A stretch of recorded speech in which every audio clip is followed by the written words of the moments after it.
So what made you decide not to run again this year? This was never supposed to be my career. That was part of it, but really it was about my kids. If you are going down into politics to fill something in your heart, you'll be severely disappointed. I like markets and Apple markets, cafes. I don't think the government needs to get involved there, except to make sure that... What about Mondami saying that we need to have government grocery stores? I think that's wacky, I'll be honest. But I also understand if you live 45 minutes away from town and the police take a while to come and get you, you might want a gun. And I think that is reasonable.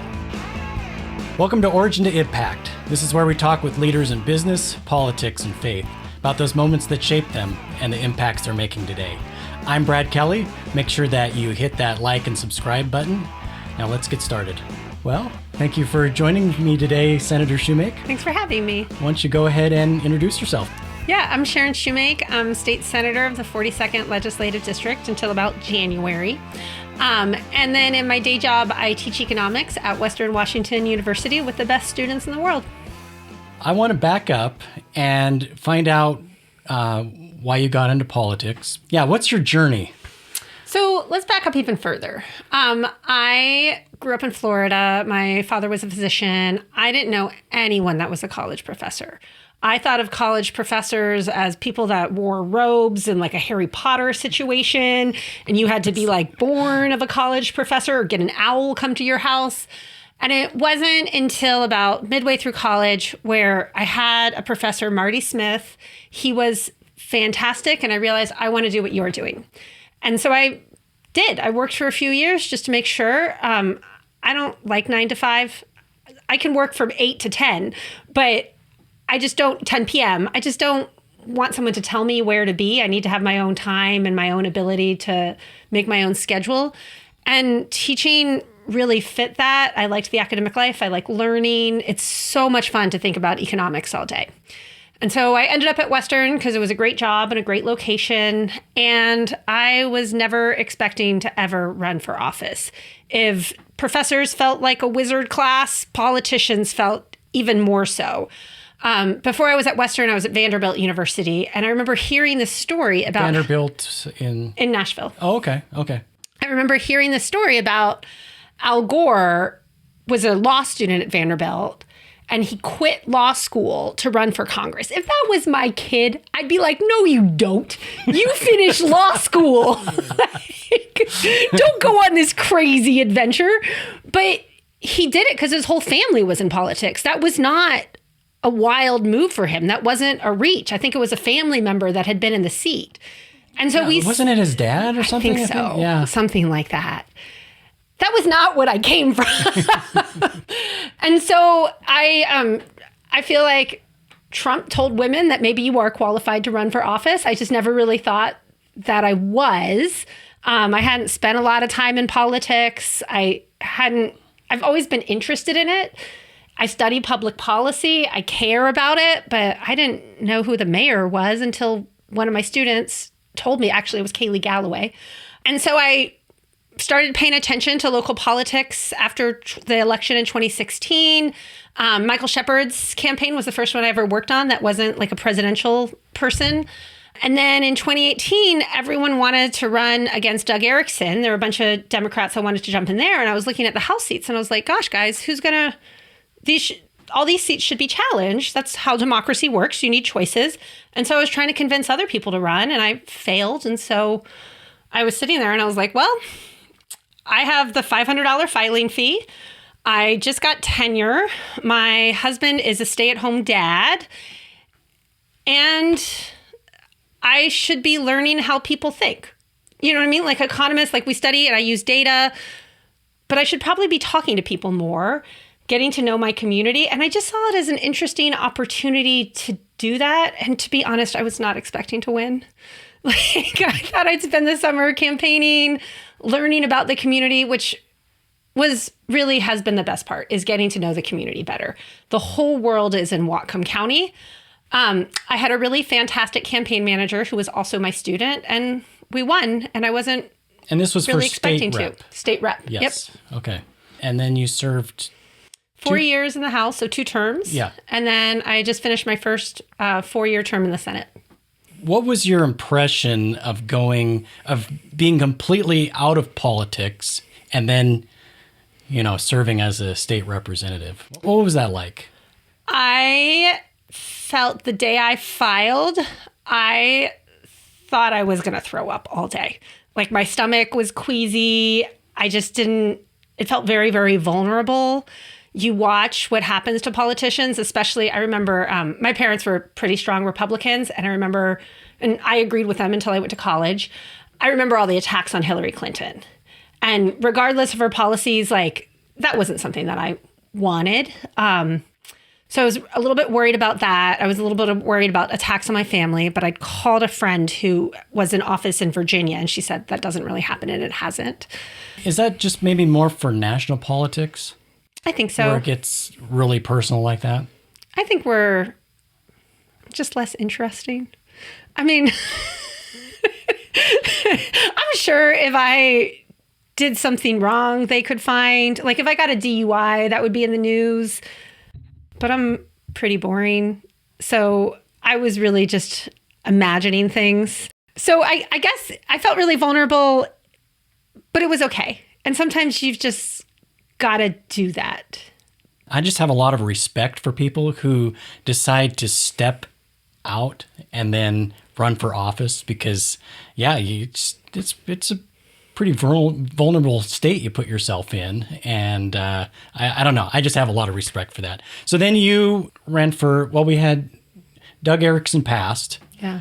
And then Simon Sefcik. Yeah, Simon Sefcik finished his term. And then you ran against Simon. What was that like, running against a Gen Zer? I don't. How old was Simon? Was it 24-ish? Something like that. And look, my instinct is to lift up people of that age.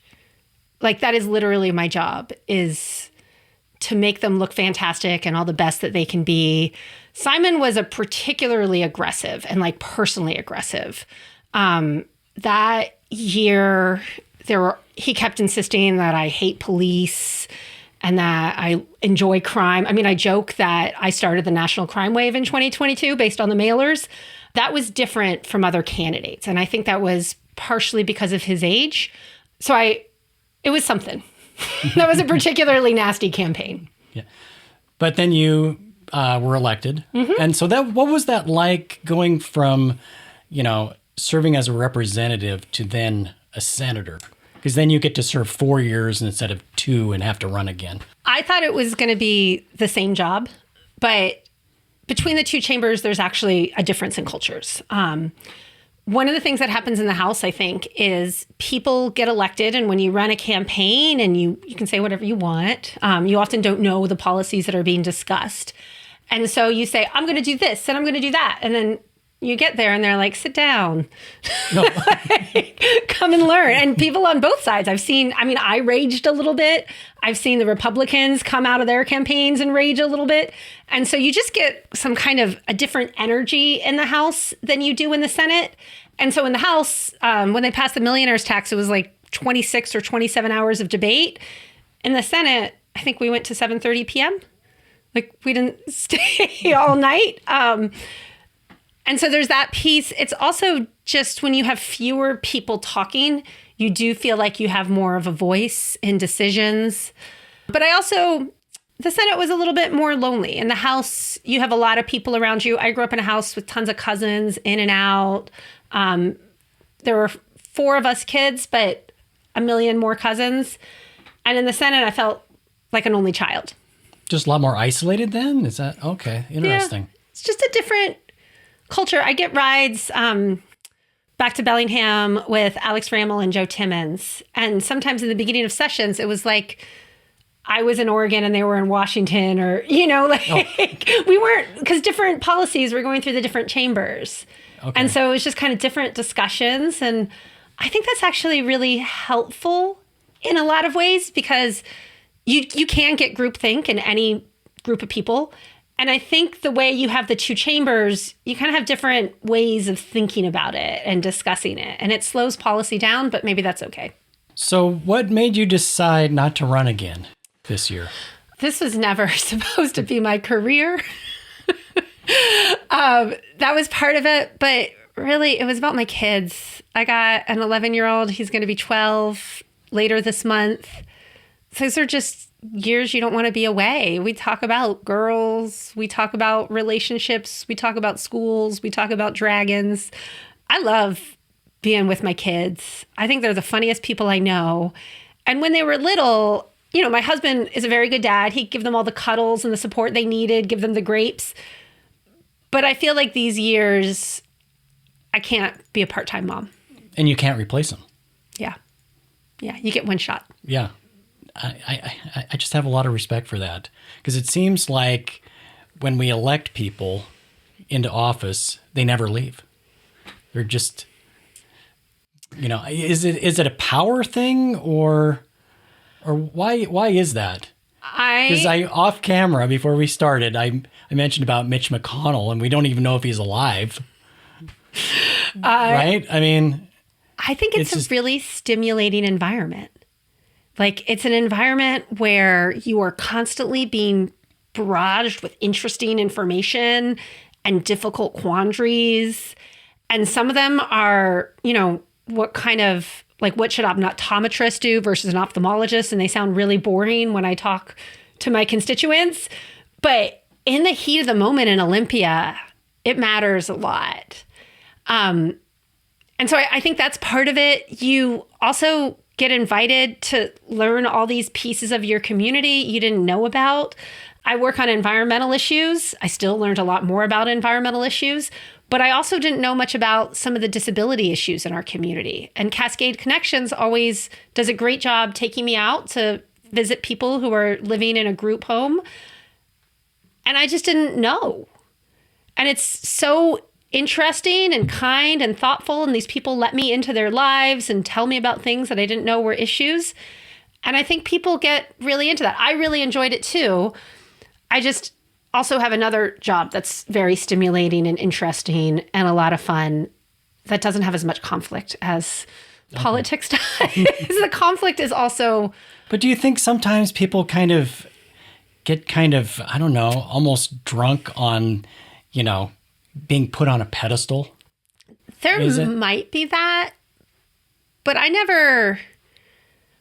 people think you're powerful, and I guess I am, but it doesn't feel like power because I have to get a whole bunch of other people to agree with me.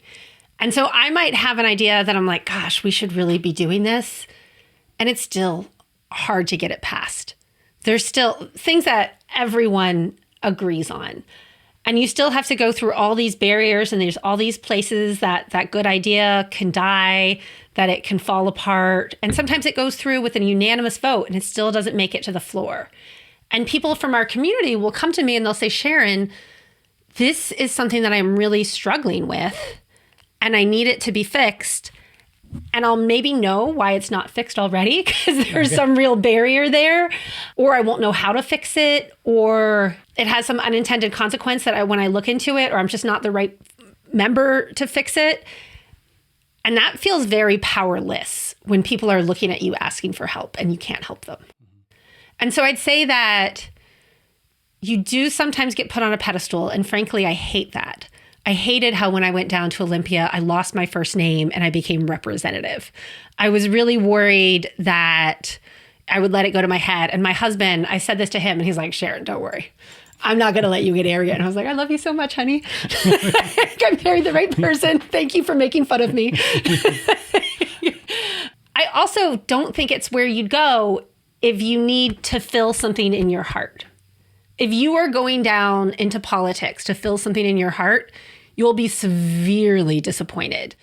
Because if anything, there are wins, but it's also a whole lot of losses and constant just pressure and ego losses. And you feel like there's all these little micro insults that I don't usually look for insults and things. I usually get over things.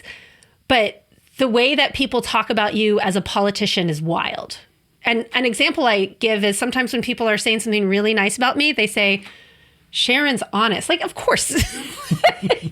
Can you imagine? You would say that, like, my neighbor's really good because he doesn't lie. Like, that's something you'd expect of people.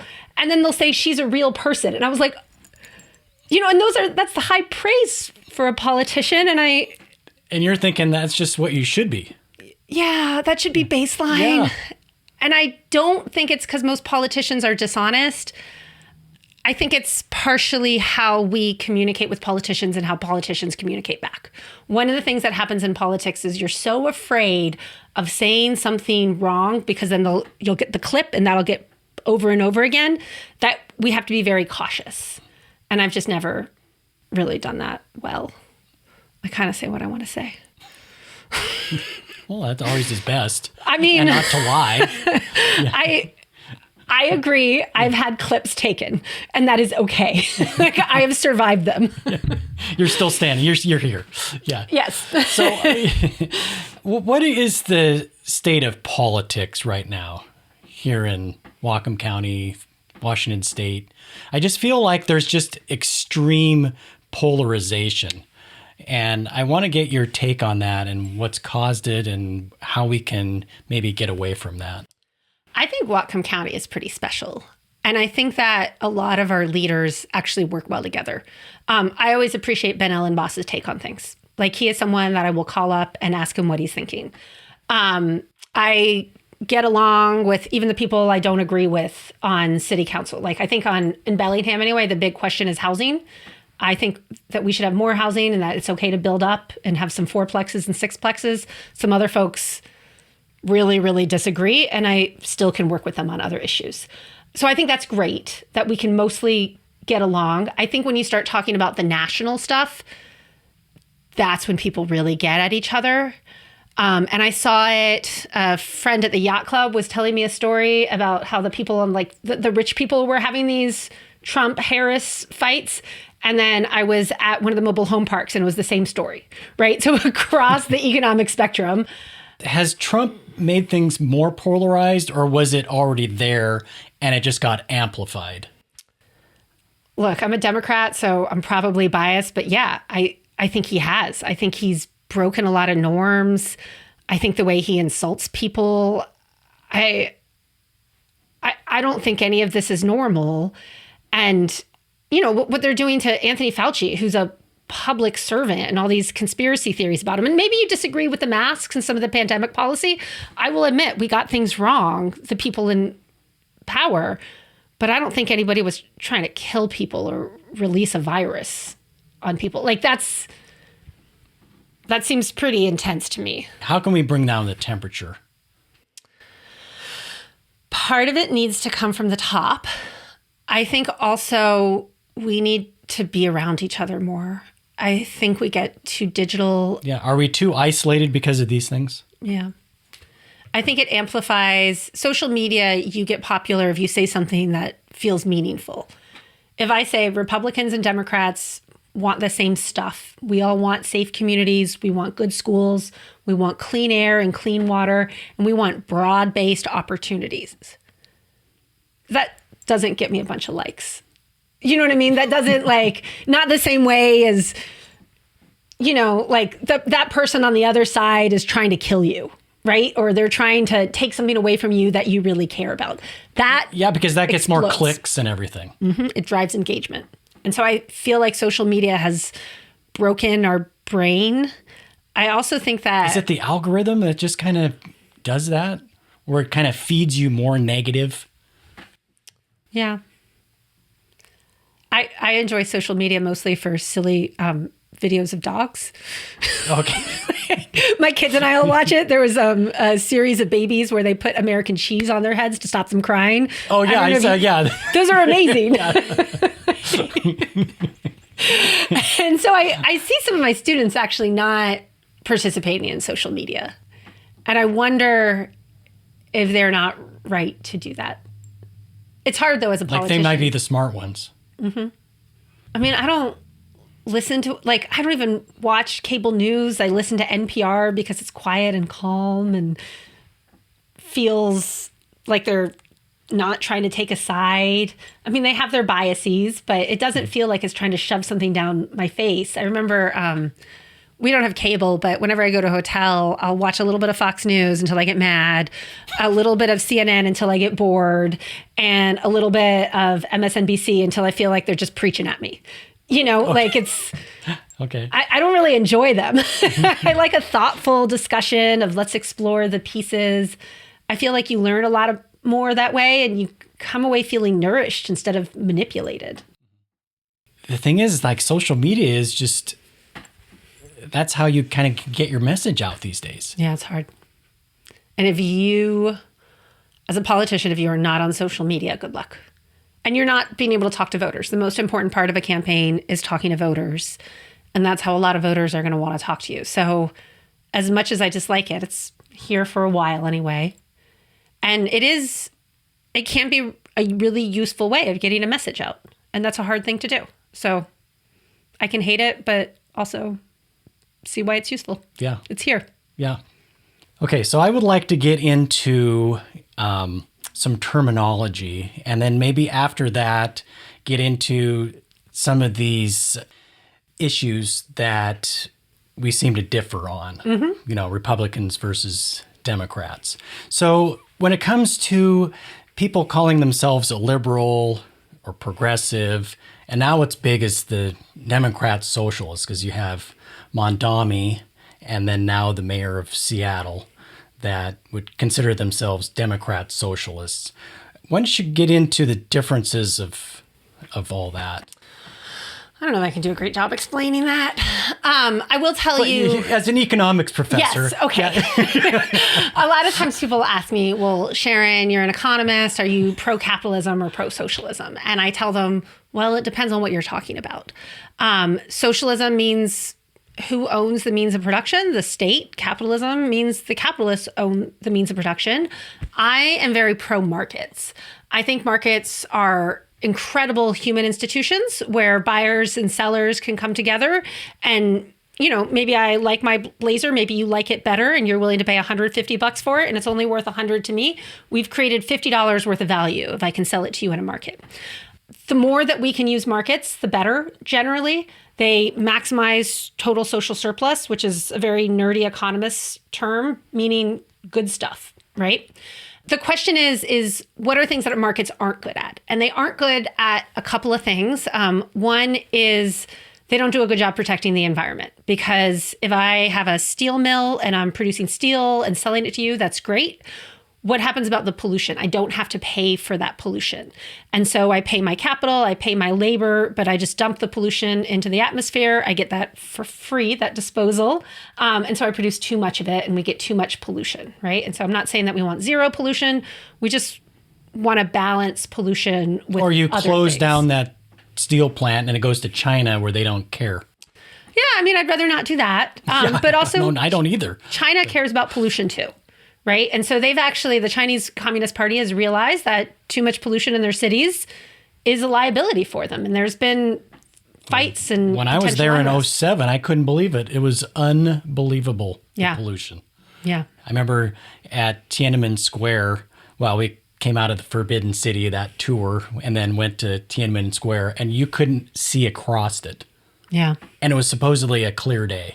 That's bad for you. Oh, yeah. I mean, it was the smell of like burning coal, car exhaust. Oh, it was bad. So then we get, back to the hotel, blow our nose, and it'd be like black. Which is gross. It's crazy. And I don't think our choice should be that or no production, right? Like there's medium things in between. There's cleaner ways of doing productions. We just got to, and markets, if you set them up right, you can actually do a great job of getting businesses to do that.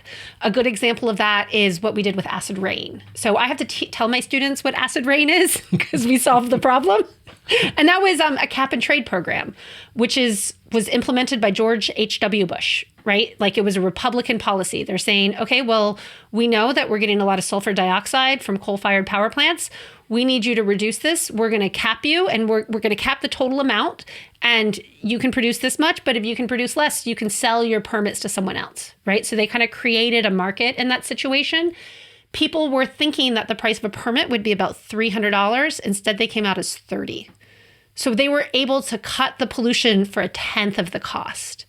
And what we found doing cost-benefit analysis later is that it had higher benefits than what we expected, because acid rain, the SO2 wasn't just producing acid rain, it also was a precursor to particulate matter, which is soot. And as we learn more and more about these fine particles, the finer they are, the deeper they get into your respiratory system and cause things like heart disease. So the benefits were more than we expected. The costs were less than we expected. And we did it through creating a market. So I love markets. As for capitalism versus socialism. Well, that was one downside. You said there were two. What was the other downside? Acid rain. Oh, okay. So it creates acid rain, which was causing all sorts of damages to trees and buildings. The things that work well with capitalism are like apples. Nobody thinks the government should take over the apple market. Maybe some people do, but they're pretty fringy, right? Whereas I think that education is something that the state does a better job at. There are private schools. I'm not against private schools, but I do think that everyone should have access to education. And one of the things that private schools don't always do is take the kids that have really high rates of disabilities. Public schools have to take everyone. That's one of the reasons that they're more expensive than private schools, is they take everyone. And if you look at it, it's a tale of kids with really high needs that cost more. And it's social insurance. Right? Like if I had a kid that had really high needs, I would not have the money to handle them. And I think that's something that we should come together on. And so I like markets and apple markets, cafes. I don't think the government needs to get involved there, except to make sure that... What about Mondami saying that we need to have government grocery stores? I think that's wacky. I'll be honest. Another form of market failure can sometimes be when you have monopolies or you have anti-competitive behavior. So maybe you could make an argument about government-owned grocery stores being, setting a lower prices so the other ones have to compete. But I just don't think that's the best use of resources. I see it as it's going to cause problems where people will want the government grocery store food and then not go to the other ones, and then the other ones just won't be able to compete. And then what happens when they go out of business? Then it's just throwing a monkey wrench into markets and free market. Maybe I don't have enough faith in the government to run a grocery store. I don't. I don't think they're going to be that great. Like, famously, government cheese is not good cheese, right? Like, we went out and we had to buy a whole bunch of excess milk production because of our failed policies around the dairy industry. And we created government cheese, which we gave out to poor people, and you couldn't sell at a grocery store. I mean, the cheese that people want to buy is the nice fancy cheese from, a Ferndale Creamery or something, or, the Brie, or my husband loves blue cheese, which I think is gross. And we buy that. I do enjoy American cheese, but nobody's saying what they want is the government produced stuff.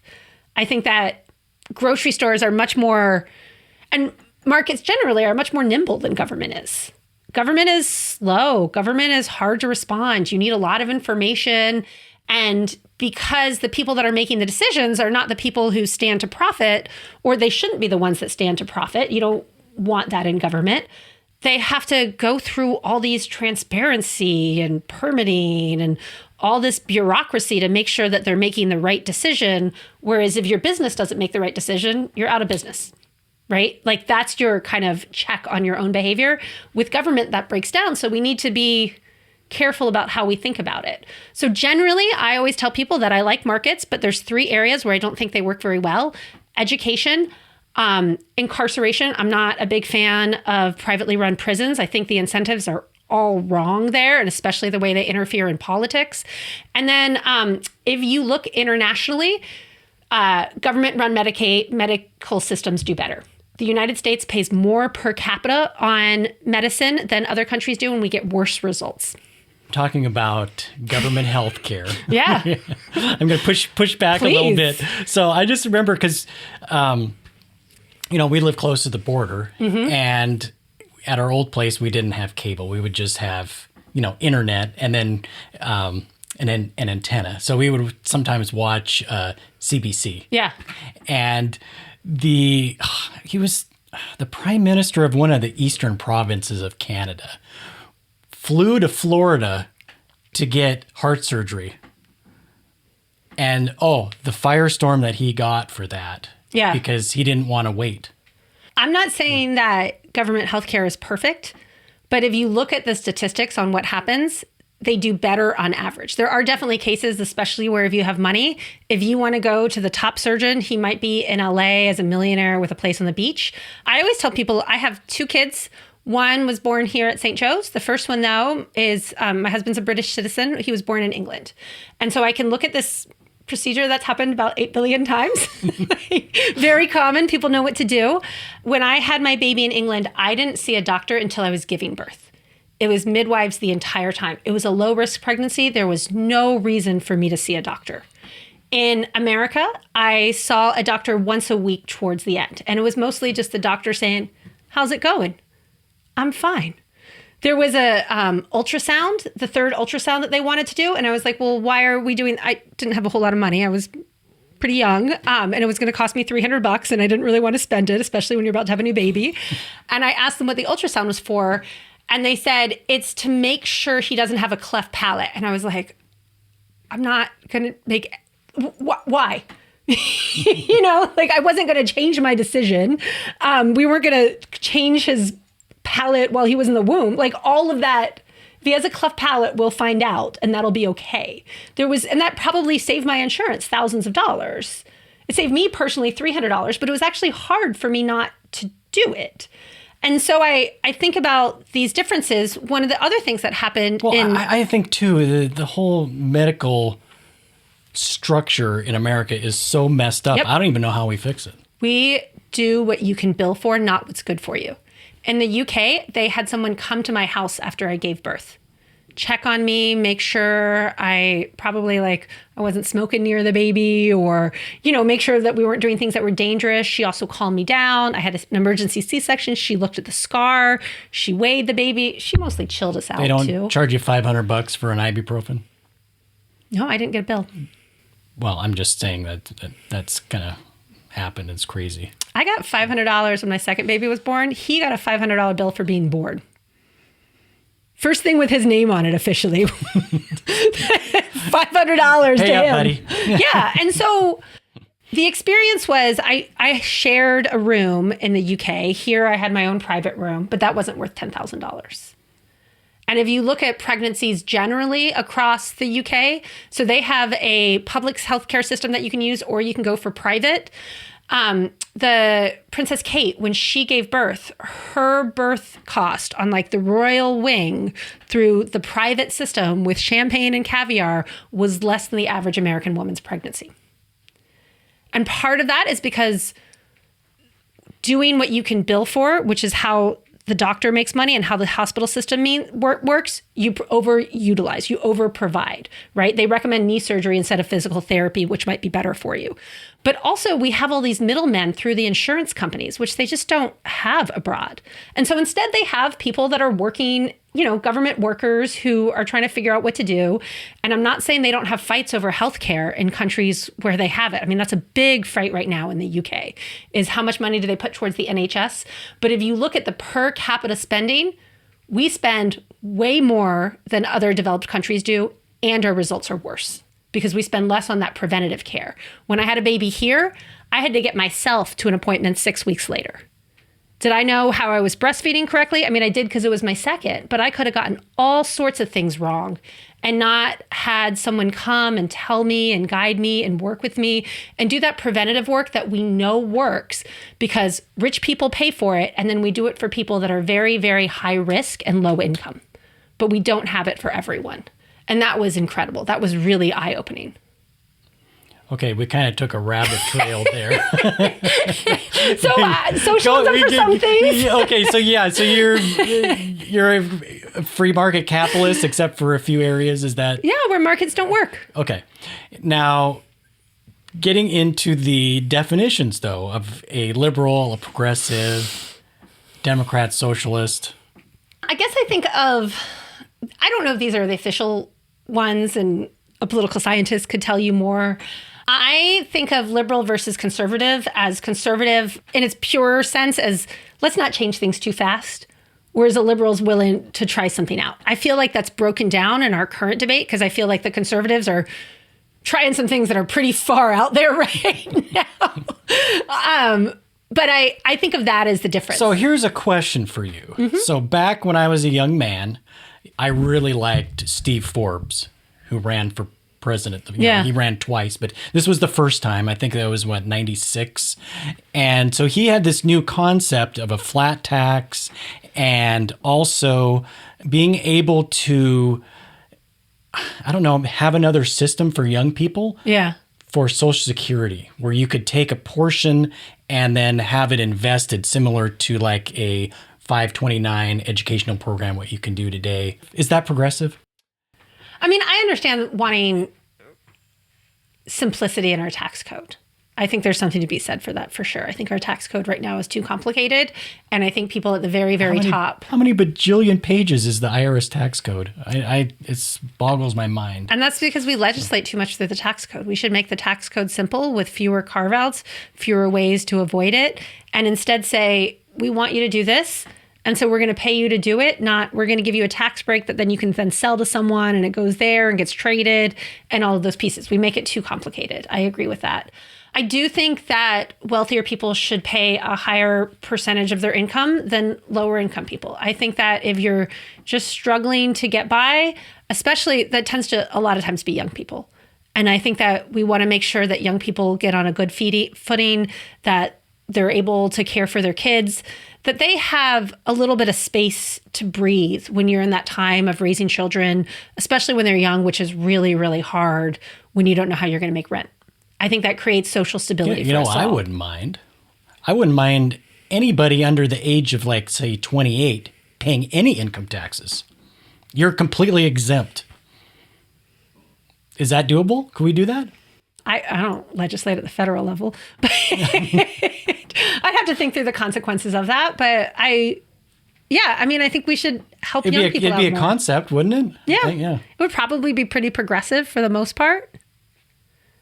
You'd have to think it through how to make sure that I don't say the money from my businesses is my kids, right? Like there's some pieces like that you'd want to make sure, but I think that would set up people well. But okay, so now we're talking about, the rich paying taxes. Now, I know that a lot of people on the left will be like, the rich need to pay their fair share and tax the rich. So here's a question for you. Because the impression I get is that the rich kind of stole it from us. Do I think that? Yeah, do you think that? Oh, because I don't know if steal is the right word. So the question is like Jeff Bezos. Did he steal my money, or did he provide a good and a service that I was willing to give my money to so I could get that? I guess I would say I think there's an element of luck in all of our success. We think it's all us, but we were there at the right time. The circumstances worked. We knew someone. I think Jeff Bezos, there's probably 100 people that tried to do so. Actually, I have a friend that tried to do that. Oh, yeah, there's a lot of people that will try a business and then they fail. And maybe that's their fault. Maybe it's not their fault. So there's an element of luck. But also I would argue that I don't think he stole the money from us. I think he provided a service that we liked and he worked really hard on it. The people I know in business. And it was really good. So we just it comes to my house tomorrow? Yeah. Yeah. To add to cart. But I also think that one of the reasons he was able to make that business is because people before him had come and created the internet, had created the ability for me to use credit cards, had created all this infrastructure, all this human knowledge, all this stuff that he can sell. And he wouldn't have been able to do that business 200 years ago. And so everything we do is on the backs of people that came before us. It's kind of one of the cool things about humans is we transfer knowledge between generations. And you think about that as an asset, the totality of human knowledge and experience and the capital and infrastructure that we've built off. And he's getting a huge return of that. And I think that he should pay back for the next generation to be able to get at that. I think that's what's really important. I think there's that element. And then the other piece is if Jeff Bezos wants to have 15 yachts, I just don't really care. Fine, whatever, do what you want to do. But I do think that at some point being a billionaire is too much power. And it's not just power in the business sphere, it's power in political spheres, it's power in decision making. And that's where I start to get uncomfortable, is that concentration of power through wealth. We had the millionaire's tax that was passed by the legislature and then signed by the governor. Mm-hmm. And then there's an initiative to repeal that. Yep. This is how I feel, and I think a lot of conservatives feel, is that back in 1913, with the federal income tax, that was only to tax the 1%. Now we all pay income tax. And a lot of us fear that it's just the next step is we're all going to be paying a state income tax. I cannot speak for future legislatures, especially since I'm not going to be a part of the next one. Is that a legitimate fear, though? New Jersey has had a high income earner tax for it's either 20 or 25 years, and they have not brought it down the income stream. I don't see, maybe to like 500K, but I don't see it coming down, hitting people of what I would consider even upper middle class. I don't see the political will for that. One of the reasons that we passed the millionaire's tax is we weren't going to be able to adequately fund schools. They're just what we've seen over time is the percentage of median incomes that go to the government has been dropping off because we rely so much on sales tax. And so if you look at it in total numbers, it's increasing. If you look at it in per capita, it's increasing. But if we think about how much money does it take to pay the teachers that teach our students, and education is about half of our budget, K through 12, we are falling behind without a new source of revenue. And we've kind of pulled various levers like the capital gains tax, and that's been able to stabilize it somewhat, but there wasn't a way to keep up this, what I consider a competitive advantage, and that we have a good school system. So what do you say about people that, might live or say, well, look at these red states that don't have an income tax, like my parents live in Tennessee, and yeah, they have, almost a similar sales tax, but there's no income tax, and their property taxes are like half of what I pay. So how is a state like that able to do it? Is it a spending thing, or? I lived in Tennessee before I moved here, and I will tell you at Vanderbilt University, we had a really hard time recruiting people because of the schools. The school system just isn't the same level as our school system is right now. And also, until recently, Tennessee did have a capital gains tax. And that when I lived there, they had a capital gains tax. I was partially funding that. Let's get into gun control. A lot of conservatives, as well as myself, see that, when you hear common sense gun control, that really means let's take people's guns. Like the sheriff's department just announced the gun buyback to get guns off the street. I mean, why do the Democrats like to double down on that? I might ask you a question. I don't get why conservatives are so freaked out about a law that requires you to lock up your guns. Like, why is that threatening? Oh, lock up your guns or take your guns? I don't want to take anybody's guns. I think you'd hear, there are some people that want to take all the guns. I think they're going to fail if they even tried to do that. I think fewer guns in society would make us safer. Because this is what I see, is that like almost half of gun deaths are from suicides. Yeah. And most of those suicides, I think I want to say maybe 80% are men. Mm-hmm. So I think if we want to literally cut down the amount of gun deaths, we just figure out why men are killing themselves. Like we should be focusing on that versus, trying to get everybody's guns. I will work with you on doing that. I think that's really important. But I also think that when you talk to people who understand this better than I do, I'm an economist, not a psychologist, the availability of an easy way to kill yourself, when you're in that suicidal ideation piece, having that available is a major risk factor. There are people that'll feel suicidal and that don't have a gun and that get through it. I've never wanted to kill myself, so I don't really feel comfortable talking about this, but I'm guessing the other ways are a lot harder if you want to poison yourself or something else like that. But that gun is an easy, quick death. And if you're feeling that kind of pain, I would like for you to have a bigger barrier to committing that act. And that's why I think we should have red flag laws. I think that if you have a family member that you are very, very concerned about, I would like to be able to talk to a judge or something, like to figure out how do we protect that family member and remove those guns, whether it's because you're really worried about them committing suicide or you're worried about them killing someone else. And then I do think that you need to be able to lock up your guns, especially when there are kids around. If you have a gun in your household, you are more likely to be harmed by it than to use it to harm an intruder or use it in a safety position. But I also understand if you live 45 minutes away from town and the police take a while to come and get you, you might want a gun. And I think that is reasonable.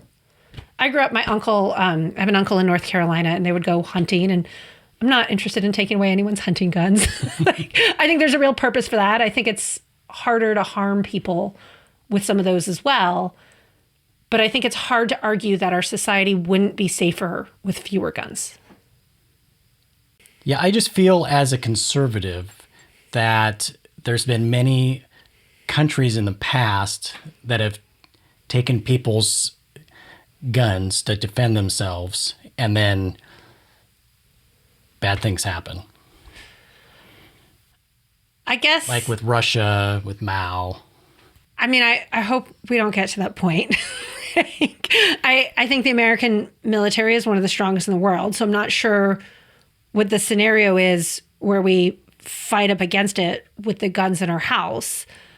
I also think that that sounds like chaos, an unorganized group of people bringing the things that they bought at Walmart to go fight the military. Like, I don't see that as the force that stops a dictator from taking over. I think we need to use our democratic muscles and our institutions before we get to that point. But there are lots of examples where people are armed to the teeth and they turn on each other.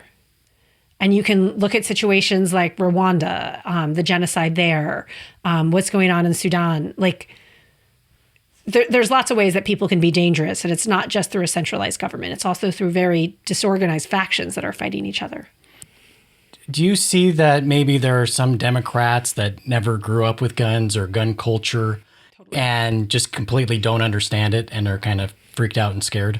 Totally. I understand why people on the right are nervous that if we pass gun safety rules, or we were talking off camera about how what I would like to see is a little bit more friction when you buy a gun. Make sure that you're not in a state where you want to go hurt someone. Make sure that you can pass a background check, and then also give you a waiting period so that if you are going through one of those suicidal ideations, you have some time to get help or meet with a family member. You're not doing it in a rash state. And then you should have to lock up your guns. You need to be safe with your guns. You need to be responsible with your guns. And that if you have guns hanging around, you can get rid of them easily, right? So friction in buying them, get rid of the ones that you're not using easily. So someone else, you know, I have things that I've forgotten about in my house. It's not a firearm, though. Nobody's going to use that paddleboard we bought a few years ago in the back, to hurt someone, hopefully. I do think that there are liberals who probably don't understand gun culture, or why, if you live 45 minutes away from the nearest sheriff, you might want a gun to protect yourself, even if it's just to shoot it in the air. That probably chases away a bad guy.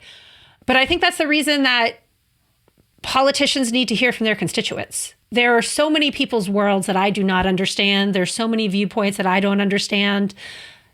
But I hear them as an elected official. And when people come and explain it to me calmly from a different point of view, I mean, if they're yelling at me, you commie, whatever, like, that's not the best way to do it. But sitting down in a conversation like this, I feel like we actually get along and can build things together that work for more people. And that's what politicians want. We don't actually like making people mad. We're pretty good at it, but that's not our aim. Usually we get elected by making people like us and creating and building coalitions. Mm-hmm.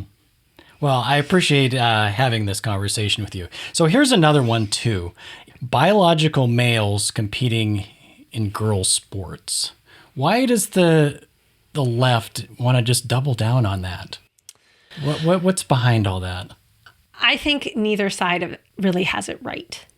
I think that conservatives just want to pretend that trans people don't exist, and that's not true. There's trans people, there's intersex people, there's a whole continuing between male and female where people have different body parts because genes are weird and development is weird. My husband's a scientist, if you can't tell. And there's ways of feeling differently. I grew up a tomboy. I barely wear makeup. I don't really know what to do with my hair. I didn't feel like I fit as a girl in my 20s, but I figured out how to be a woman on my own terms. Maybe if I were 22 today, I would be using they, them pronouns. I don't know. That's just not how I grew up, so I don't really understand it. I think youth always have the right to kind of make us a little uncomfortable. It's their job with their culture. And so I think when we talk about this in sports, I think we should go sport by sport and figure out what are the criteria with which people can play. And so for wrestling, you play based on your weight class. Someone who's 200 pounds is not wrestling someone that's 100 pounds. Maybe we should look at that in terms of wrestling. For chess, it doesn't matter.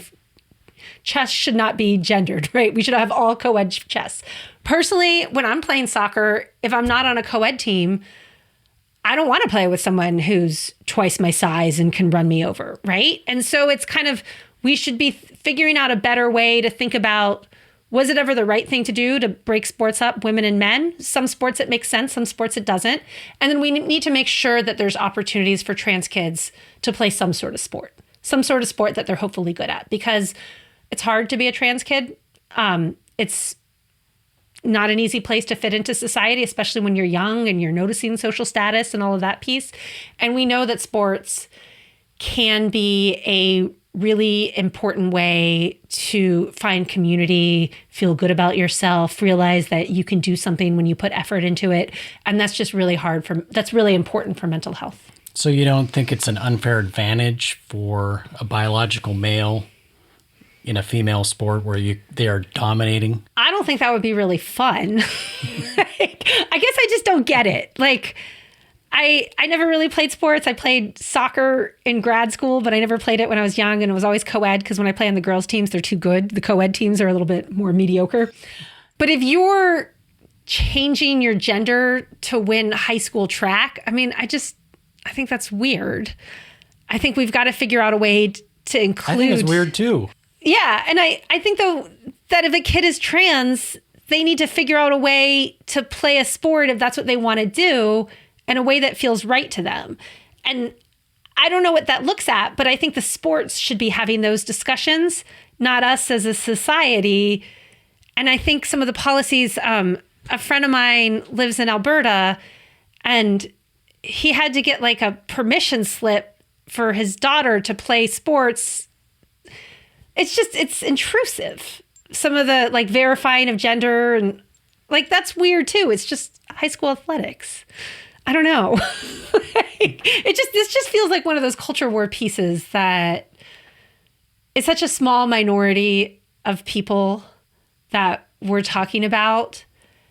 And I think the left wants to make sure those kids can participate and they're not marginalized. And I don't know if that's consistent with a total ban or kind of that's such a broad brush. We need a more nuanced policy. And I don't think either side is figuring that out yet. I think we're so stuck in the corners. Do we need a sport like ping pong to get popular? Well, yeah. I mean, I think you just need to have some sort of option that works for the kid, right? And someone that's into cross country, ping pong is not an acceptable substitute for cross country, right?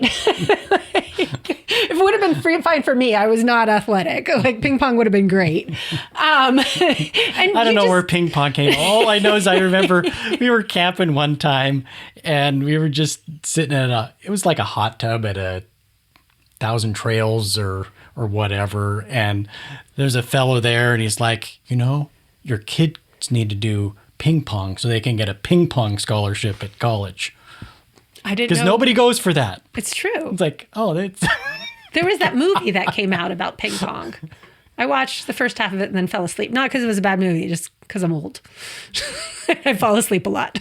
Okay, so another one is under the Biden administration, we saw a lot of illegals coming across the border. And, we just saw just last week that 50,000 people from Morocco invaded that little portion of Spanish territory. Yeah. I know that, President Bill Clinton and President Obama were against illegal immigration. Why the big push or just acceptance that we need to have illegals? I mean, what is that?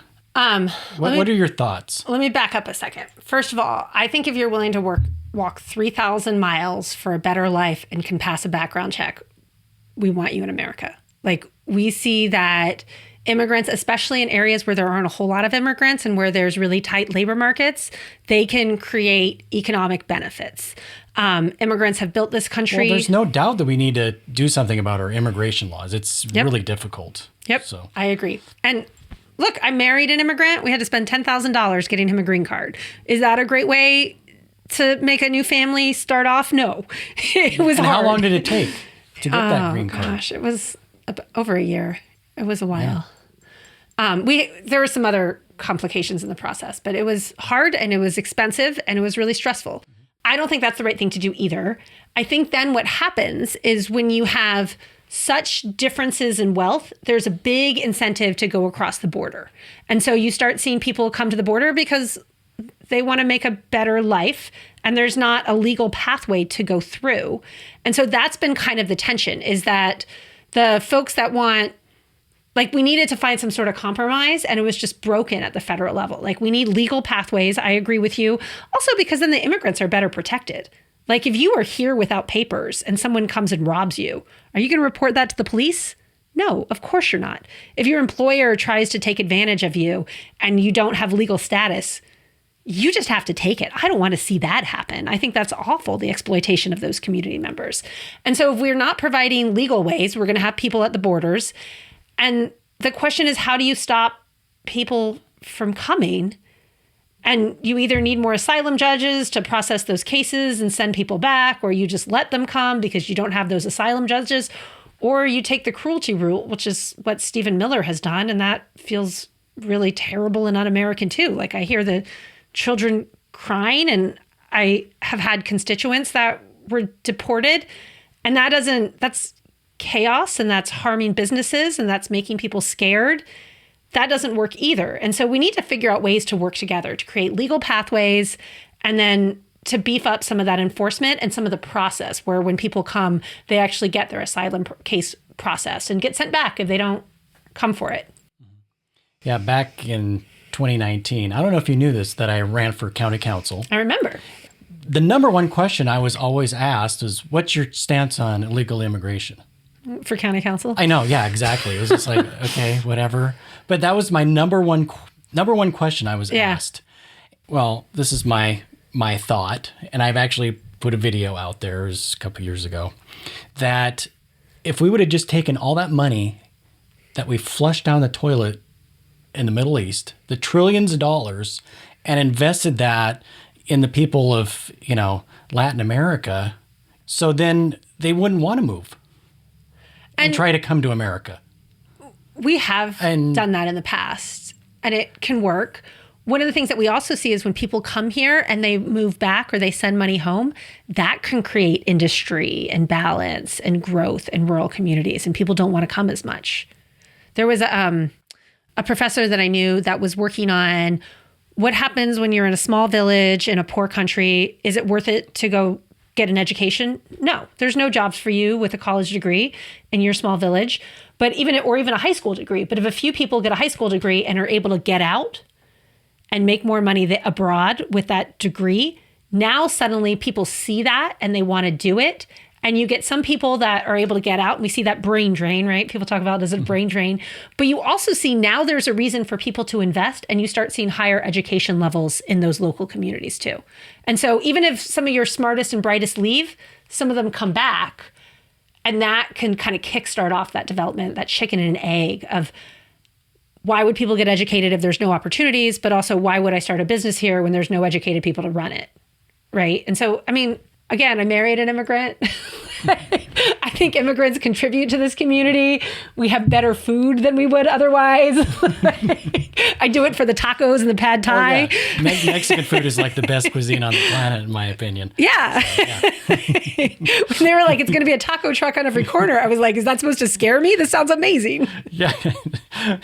We just had a new roof put on, and so a bunch of the guys were Mexican. So I always will ask, where is a good place to eat? And the one fellow was like, home. So I was in Chicago, and there's a big Mexican community there, but they're still Midwestern, so it's still kind of bland. And I was like, I need hot sauce. And I was like, no, hot sauce. Really, really hot. Yeah.